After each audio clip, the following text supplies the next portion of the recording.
Доброго дня, шановні підписники і гості мого каналу. Сьогодні у нас неділя, проводи, час вспомнити своїх рідних.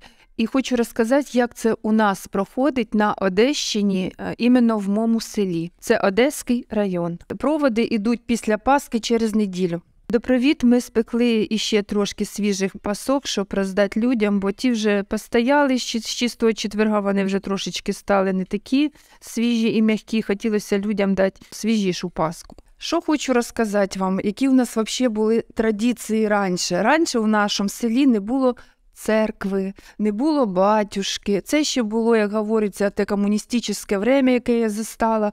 Хоч я була дитиною, але все дуже хорошо пам'ятаю. У нас ішли на проводи, вінки, як обично, купляли, цвіти несли, а ще просто таскали машинами, мотоциклами, в руках. Так як я жила недалеко від кладбища, метрів 800, кладбище таке, я в кінці вулиці, а кладбище в нас трошки нагору треба було піднятися, то ми складали, у діда мого були такі корзини із лози, і туди складали казани, жаркої, голубці, холодець варили. В общем, все, що ми могли наготовити, ми туди брали на це кладбище. І потім брали клійонки, стелили їх вокруг кладбища, люди всі, які там були, які прийшли пом'янути своїх умерших, і починали поминати. А потім в сусідньому селі, коло нашого, яке відноситься до мого села, там появилися столи з скамейками, і тоді наші перейняли і теж почали збивати столи і скамейки вокруг кладбища.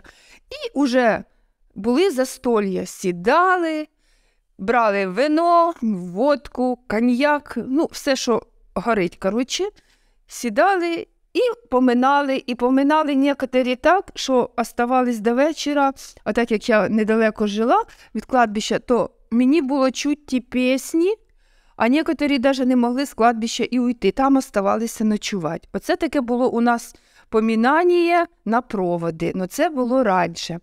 Коли у нас появився батюшка, це вже, виходить, закінчились комуністичні годи, уже перестройка, все, і у нас появився батюшка. І коли він приїхав до нас і побачив оце все, то він був, звісно, в шокі. Він почав читати проповіді і лекції по цьому поводу. Люди некоторі возмущались, тому що їм не нравилось, це був повод хорошо погуляти, як говориться, на кладбищі, помянуть. Потихоньку це стало відходити. Відходило, і зараз всі люди цивілізовано йдуть на кладбище, до своїх могилок, приносять панахиди, стають, і все, відправляється служба, і все хорошо. До провід люди йдуть на кладбище і убирають на могилках, підбілюють, підкрашують, висапують бур'яни, приводять в порядок. Наш батюшка, у нас дуже хороший батюшка, призиває людей, щоб не купляли оці іскусственні вінки, тому що вони застаряють екологію, і це нікому не треба, і потім воно валяється по полям кругом.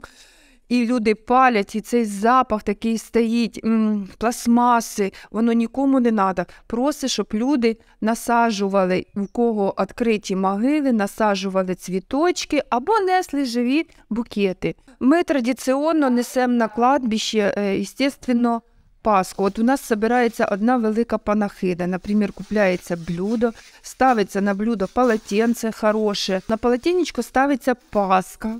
Стараємося вибирати найкращу паску, красиво її украшаємо, ставимо багато конфет, печення, апельсини, мандарини, яблука, хто що може. Таке люди ставлять і відправляється панахида. Це від кожного, хто хоче ставить. Потім цю панахиду або віддають на церкву, або хто пожелає віддають за своїх умерших комусь із людей, щоб вони помолилися. Хто хоче, ще на гробики своїх рідних ставить там по пасочки, крашанки, обов'язково повинні бути крашанки, пару конфет і оставляє. І ще у нас, якщо жінка, можуть пов'язати платок. Якщо це чоловік, то можуть пов'язати шарфік на хрест. Це вмісто вінка. От такі у нас традиції на проводи. Розкажіть, а які традиції у вас в городі або в селі? Поділіться, напишіть в коментарях. І кому сподобалось відео, поставте лайк і підпишіться на наш канал. Всім дякую!